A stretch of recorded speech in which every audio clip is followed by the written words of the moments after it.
తెలంగాణ రాజకీయాల్లో అపర చారిత్రుడు అనిపించుకుంటారు గులాబీ అధినేత కేసీఆర్. రాజకీయ వ్యూహాల్లో దిట్ట అంటారు. ఉద్యమ నేతగా ముఖ్యమంత్రి అయ్యారు. 2 సార్లు తెలంగాణలో జయకేతనం ఎగరవేశారు. అయితే 2023 ఎన్నికల్లో మాత్రం కేసీఆర్ వ్యూహాలు పనిచేయలేదు. దారుణ ఓటమిని చవిచూశారు. పార్టీ నేతలు కూడా ఓటమి తర్వాత కేసీఆర్ ను పార్టీని విడిచి వెళ్తున్నారు. నమ్మకంగా ఉంటారనుకున్నోళ్ళు, మంచి పదవులు అనుభవించినోళ్ళు సైతం పార్టీని కాదని వెళ్లిపోతున్నారు. కింది స్థాయిలో క్యాడర్ సైతం వేరే పార్టీల వైపు చూస్తోంది.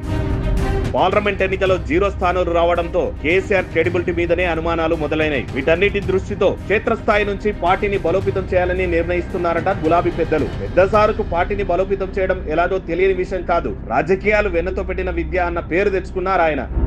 అట్లా చెప్పించుకుంటాడు కూడా. క్యాడర్ ను ఎలా దారిలోకి తెచ్చుకోవాలో, పార్టీని ఎలా ముందుకు తీసుకెళ్లాలో ఆయనకు మించి తెలిసిన వారు ఎవరు లేరని నమ్మించడంలోనూ సక్సెస్ అయినోడు కేసీఆర్. కానీ ఎందుకో కేసీఆర్ మస్తిష్కంలో ఆలోచనలకు పదును తగ్గాయన్న సందేహాలు ఉత్పన్నమవుతున్నాయంట పార్టీలోనే. బీఆర్ఎస్ ను బలోపేతం చేయడానికి అవసరమైన చర్యలు తీసుకునేందుకు ఆయన వద్ద ఎలాంటి వ్యూహాలు లేనట్లున్నాయి, ఆలోచనలు లేనట్లున్నాయనే విమర్శ ఇంటర్నల్ గానే వస్తోందట. ఈ నేపథ్యంలోనే ఆయన ఇంటికి పరిమితమయ్యారనే వాదనలు వినిపిస్తున్నారట. అయితే నానాటికి పెరుగుతున్న ప్రెషర్ తో పార్టీ బలోపేతానికి కృషి చేయాలనే డిమాండ్ మెల్లగా స్పందిస్తున్నారట గులాబీ పెద్ద బాసులు. ఇతర రాష్ట్రాల్లో అధ్యయనం చేయాలనే నిర్ణయానికి వచ్చారట. ఈ నేపథ్యంలోనే తమిళనాడుకు బీఆర్ఎస్ నేతలతో కూడిన ప్రత్యేక బృందాన్ని పంపారు. బీఆర్ఎస్ నేతలు తమిళనాడు వెళ్లి అక్కడ డీఎంకే పార్టీ బలోపేతం కోసం తీసుకున్న చర్యలు, పార్టీ అగ్రనాయకత్వం తీసుకుంటున్న నిర్ణయాలపై స్టడీ చేయనున్నారట. తమిళనాడులో డీఎంకే అధికారంలోకి వచ్చింది.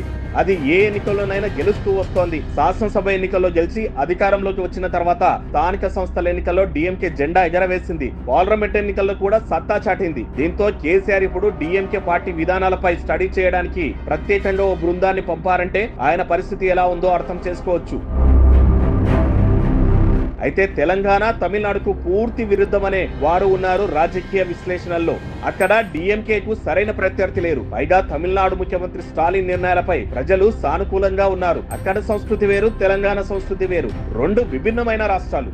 తమిళనాడులో ఏదైనా అతిగా నిర్ణయాలు తీసుకుంటారు, కానీ తెలంగాణలో తెలివైన నిర్ణయాలు ప్రజలు ఎప్పటికప్పుడు తీసుకుంటారని మొన్న ఎన్నికల్లో నిరూపితమైంది. అందుకే కేసీఆర్ మరో విఫల ప్రయోగానికి రెడీ అవుతున్నారా అన్న అనుమానం కూడా వ్యక్తమవుతోంది. చూడాలి మరి, అపర చాణక్యుడు మళ్ళీ మెరిపిస్తారా, ఉసూరు మరిపిస్తారా?